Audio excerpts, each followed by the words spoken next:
तो इसको कहते हैं धुआंधार ट्रेलर। क्या धुआंधार ट्रेलर, क्या जबरदस्त ट्रेलर था।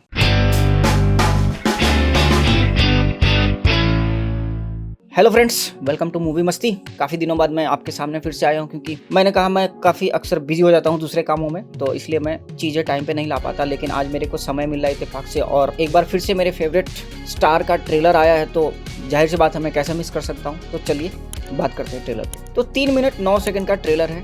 ट्रेलर में वो ज़बरदस्त चीज़ें, सारी चीज़ें हमारे को दिखाई गई हैं, लेकिन इसमें फोकस रखा गया है खास करके देशभक्ति वाली भावना, क्योंकि ये रिलीज हो रही है रिपब्लिक डे से एक दिन पहले। और ट्रेलर क्या जबरदस्त शानदार, मतलब मैं बोल नहीं सकता कि मेरे को कितना अच्छा लग रहा है। इसका ट्रेलर बहुत जबरदस्त बनाया इन्होंने, लेट आया लेकिन जबरदस्त आया। तो ट्रेलर में हमें दिखाई जाती है इसकी स्टोरी प्लॉट। हमें देख के समझ में आ रहा है कि जो 2019 14 फरवरी को पुलवामा में हमारे भारतीय जवानों के ऊपर जो सीआरपीएफ का कॉन्वॉय था उस पर अटैक हुआ था, जिसमें हमारे 40 जवान मारे गए थे। सबसे पहले तो उन जवानों के लिए एक बार तो बनता ही है जय हिंद। अगर वो ना हो तो हम और आप इस तरह से बैठ के जो बकवास करते हैं या गालियां देते हैं लोग, जो कि नहीं देनी चाहिए। प्राउड मोमेंट होता है कि कोई आपके लिए इतनी सारी चीजें कर रहा है और आप उसको क्वेश्चन करते हो। इंडियन आर्मी या इंडियन एयरफोर्स वर्ल्ड की बेस्ट फोर्सेस में से मानी जाती है। चलो हम मुद्दे से नहीं भटकते हैं, ट्रेलर पे बात करते हैं। तो ट्रेलर मेरे को बहुत ही शानदार लगा। इसमें 2 लाइनें मेरे को जबरदस्त लगी। जब वो ऋतिक रोशन सर बोलते हैं कि पीओके का मतलब होता है पाकिस्तान ऑक्युपाइड कश्मीर, तुमने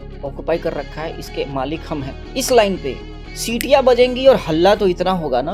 और दूसरा, जब वो ये बोलते हैं कि अगर हमने ऐसा करना शुरू कर दिया तो पाकिस्तान का हर गली मोहल्ला जो है वो आईओपी बन जाएगा, यानी कि इंडियन ऑक्युपाइड पाकिस्तान। ये फिल्म को इंटरटेनिंग बनाने के लिए, पब्लिक सेंटिमेंट्स को ध्यान में रख करके ये सब लाइनें लिखी जाती हैं। फिल्म में अब कुछ लोग कहेंगे जो भी चीजें करने की कोशिश करी गई है वो टॉप गन मैवरिक की तरह है। हाँ, कुछ कुछ चीजें लग रही हैं। अब जैसे कि ये वाला फॉर्मेशन है, जब ये पूरी की पूरी स्क्वाड्रन उड़ रही है, ये पूरा देख करके ऐसा लगता है कि जैसे टॉप गन मैवरिक की याद आएगी आपको, लेकिन ऐसा नहीं है। चलो मान भी लेते हैं, लेकिन ये सब करने के लिए हमारे पास ओरिजिनल फाइटर्स नहीं है, क्योंकि आपको पता है एक फाइटर प्लेन की कीमत मतलब अरबों रुपए में होती है। तो इतने सारे फाइटर प्लेन्स इंडियन गवर्नमेंट तो देगी नहीं बॉलीवुड को कि जाओ अपना भैया उड़ा लो और मतलब एक्चुअल वाली फील लेकर के आओ। अगर इसको आप बहुत ज़्यादा ध्यान से देखोगे तब आपको लगेगा कि ये सीजीआई है, नहीं तो ये कहीं से भी नहीं लग रहा सीजीआई है। तो सिद्धार्थ आनंद सर ने काम तो बड़ा जबरदस्त किया, मानना पड़ेगा इस चीज़ को। और पैट्रियोटिक मूवीज़ पे मैंने पहली बार किसी को देखा है कि इतने बड़े ग्रैंड लेवल पे किसी ने ये काम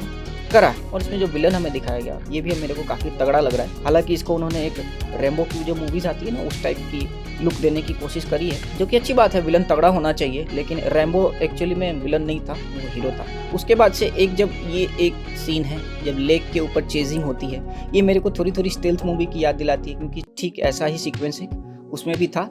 हालांकि उसमें एक दूसरे को टारगेट नहीं करते थे, वो किसी और पर्पस के लिए उस मूवी में दिखाई गई थी। ऐसा नहीं है, ये सारी चीज़ें बिल्कुल टॉप गन मैवरिक की तरह ही होंगी, क्योंकि इसमें कहानी जो है एक रियलिटी से उठाई गई चीज़ है। हम सबको पता है कि पुलवामा में क्या हुआ था, लेकिन एक्चुअली में अंदर की चीज़ें क्या होती हैं वो तो हमें भी नहीं पता चलेंगी मूवी में। लेकिन उस चीज़ को आधार बना करके एक नई टाइप की फ्रेश चीज़ें लाना, ये बहुत ही एक अच्छी चीज़ है। क्योंकि हम काफ़ी टाइम से फिल्में देखते आ रहे हैं, पिछले 1 साल से ज़्यादातर डार्क शेडेड मूवीज़ दिख रही हैं, जो कि एक समय तक के लिए तो अच्छी लगती हैं। तो उस हिसाब से देखें तो ये मूवी कुछ अलग होने वाली है। और इसमें कहानी का एक एंगल मेरे को ये भी लग रहा है कि जो हमारे जो विंग कमांडर थे अभिनंदन, जिनको उन्होंने कैप्चर करा था, मिसाइल से उन्होंने हमला किया था, एमरम मिसाइल, आप सबको पता होगी। एमरम मिसाइल एक अमेरिकन मिसाइल है जो कि F-16 के थ्रू फायर की गई थी। ये वही वाला सीन कुछ रिक्रिएट करने की कोशिश करी गई है, जो कि मेरे को काफ़ी अच्छा लगा। और इसमें ज़्यादातर जो है ना हमारे सुखोई फाइटर प्लेन्स जो हैं उसको ज़्यादातर इसमें दिखाया गया है। और इवन ये पाकिस्तानी ट्रूप के जो F-16 फाइटर्स हैं जो ये फॉर्मेशन में उड़ रहे हैं एक साथ,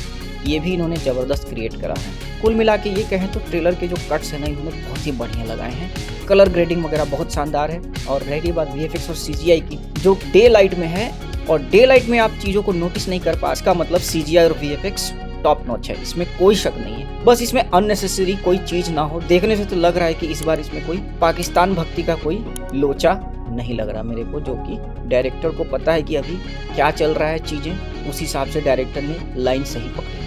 तब तक देखते रहे इनबॉक्स। जय हिंद।